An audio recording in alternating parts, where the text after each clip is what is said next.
well, after disagreeing with someone, later on, maybe 2 years or so down the road, you may find out that they were right. Yeah. So what was the point in Yeah. walking away angry?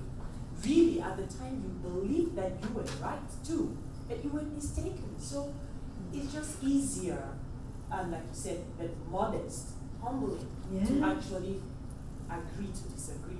Again, taking us back to what you said about modesty. Yes. You know, and then still connecting into what you said about the bigger purpose. Yes. Because that modesty expressed at that time is going to save that relationship for future, so that in 2 years' time, when I suddenly realize you were right, we still have a friendship to continue to achieve the bigger goal, the bigger purpose. Yes. If at that moment that I didn't see what you were saying, and I decided not to agree to disagree, I was immodest, everything toast. Toast. So, and I'm going to add to that because that is true. And also will say, like, for example, just to say with my parents, it's a difference of religion, theirs and mine. And so it's in those situations, are we going to move forward in our lives where we have this difference that will continue with us, right? And how do we do that when they believe that they are right and right for me? This is just a personal example, it's not a bigger deal. But right for me, and I know that I'm right for myself and that they are right for themselves. And I trust and respect that. And so this gives me the ability to focus on the relationship with them, and that becomes the most important thing. And I don't give up any part of myself to do it, and I give them full respect. And my love, my heart is able to remain open, right? These are the ways where we actually can come to places where there is a divide, and it doesn't have to divide us, right? Which is so I'm a mother of grown-up daughters, yes. and most of the time they disagree with me. So my daughter says, okay, let's agree to disagree. We say it all the time to one another. But then I also have to have some say. So because she's my daughter, so I tell her, okay, when you are in the same circumstance, 10 years from now, probably you will agree. I may not be there, but you will realize. So she says, okay, let me realize. I will learn from my experience.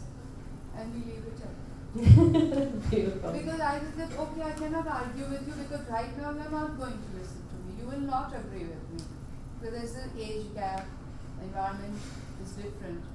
But I leave it to her. Right. In future, maybe 2 years, 5 years, she'll realize it. And we'll realize a lot ourselves too, right? Oh, please continue. That's good. No, after the Yes. Yeah. Okay, sorry, I just wanted to add a little bit to what you said. Really We beautiful. can hear you. I wanted to add a little bit to what you said about agreeing to disagree with children, because, of course, I did that to my mother, and now I'm a mother too, Yes. so I get it. The thing, though, about cultures, because sometimes cultures influence the way we agree and disagree, and you just made a point which is really important, that you know that your daughter will see what you're saying with time, and because you said you are now in a different culture, the thing about where I was culturally in Africa, where we are brought up not to disagree with our parents, there are two levels of agreeing. I could agree with my mouth, but I have not agreed in my heart.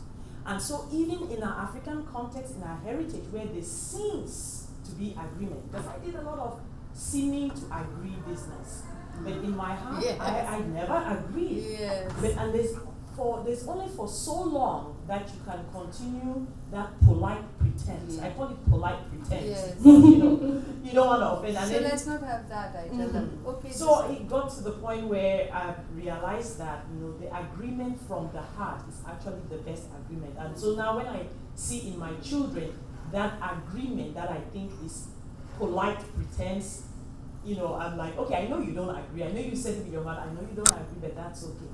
And I just wanted to say that with agreement, we have to be careful sometimes to be sure, we who are parents, we who are in positions of authority, that the subordinates are not just giving in to us because of the position that we are in, because that agreement will not last.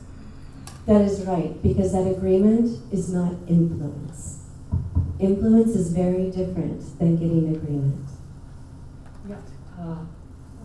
I think, this business of agreeing to disagree is operating more at the idealistic level.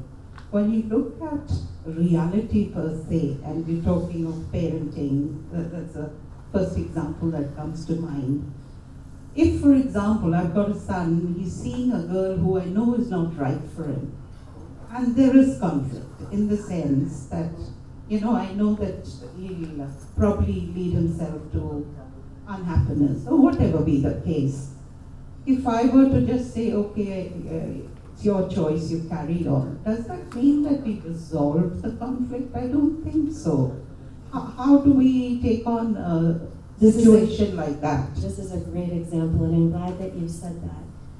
The thing that I know about these circumstances is when we get in these moments, like with parenting is a big one, because these are these close relationships, but it's no different on these levels, these national levels. We are so tied to these outcomes. We're so tight. And that's where we have to step back and ask, what's the real outcome I'm tied to? What is the real outcome that I'm tied to? Am I tied to his not marrying this girl, or am I tied to his being really happy? And that is where we have to step ourselves back and recognize then that we have the ability to influence and let go of control. And as we take that on and choose to influence in a situation, that will look something like, well, tell me about this. Tell me what's going on. Get deeply involved, and not from a place of disagreeing, not from a place of, how did you say, I agree to be polite, but I don't agree in my heart. No, you come from your heart, because we as human beings know the difference instantly from the time we're born. We know the heart. We know it and we respond to it.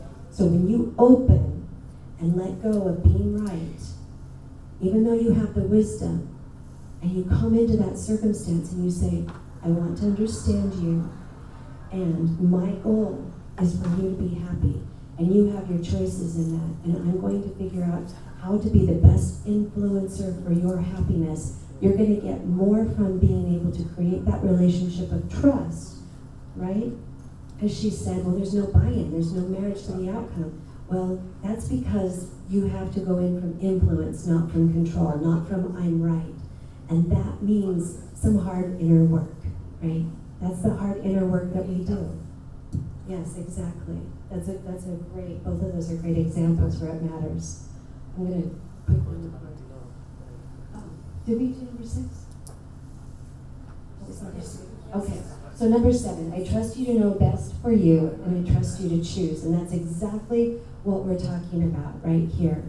When we recognize that the other person has the absolute right to make their own choices, even if they differ from ours, and we walk into a situation from that place, we're able to create influence because we're trusting them. We trust ourselves, we're committed to our higher purpose where it's a win for all people. We let go of the outcome and we trust our way into that. We let go of trying to force and control what's going to happen, right? And the last one is we take the long view. And this is something for influencers that's absolutely essential. When you want your son's happiness, or when you want to achieve peace in a very volatile situation, we have to look at the long view. We have to be committed all the way down and not give in to short-term goals. Short-term goals are just ways to measure, but they're also the points that we make changes. He's dating this girl, for example, or we have this policy that we can't change right now that needs to be, it's getting in our way. How are we going to achieve the bigger outcome that we have? And we take that long view and we are committed to it. Thank you so much, Jenny. Because this gentleman brought that up so beautifully. I'm not interested in my ideas. I'm interested in the best ideas. When my mentor said this to me, he changed the trajectory of my career and my work, my life's work, because it made it possible for me to be so open to be able to move into a whole different level of influence in what I'm doing. So here's the next thing, and I work with this. This is our last thing, and I'll hand this over to a beautiful counterpart. Can we train, encourage, and support people to be better than we are? If we are focused to that end, then we will be able to always have the ability to influence people and create something, meet that bigger goal that we have.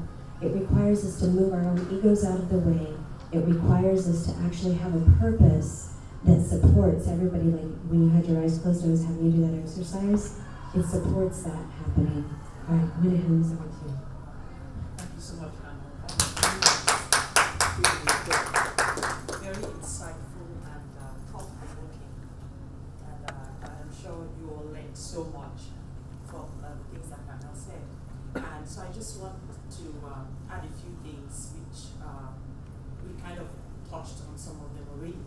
And when I was talking about forgiveness, most of the times that I've been counseling for 22 years or so, and that has been the biggest issue, forgiveness with people. You know, how do I forgive? And then the pain of whatever happened.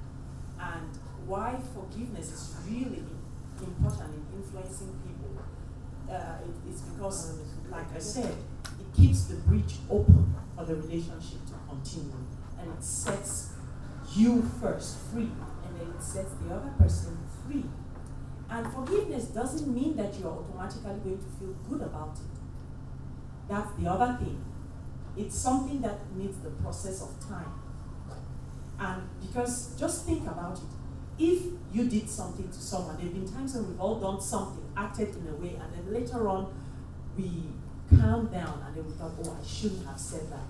Isn't it just wonderful if you realize that even though you shouldn't have said it, you said it anyway, but that other person forgave you? You know, it's easier for you to come back to them and say, you know, I'm so glad that you forgave me and all of that. And so then the next thing I want to talk about, apart from forgiveness and how it benefits us and makes sure that we are able to remain in a position to influence, the other thing I want to talk about is self-realization, knowing yourself.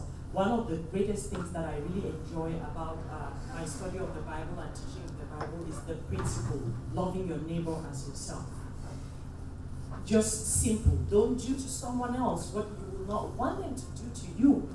But the thing is, if you have no concept of what you don't want, how can you judge what you shouldn't do to them?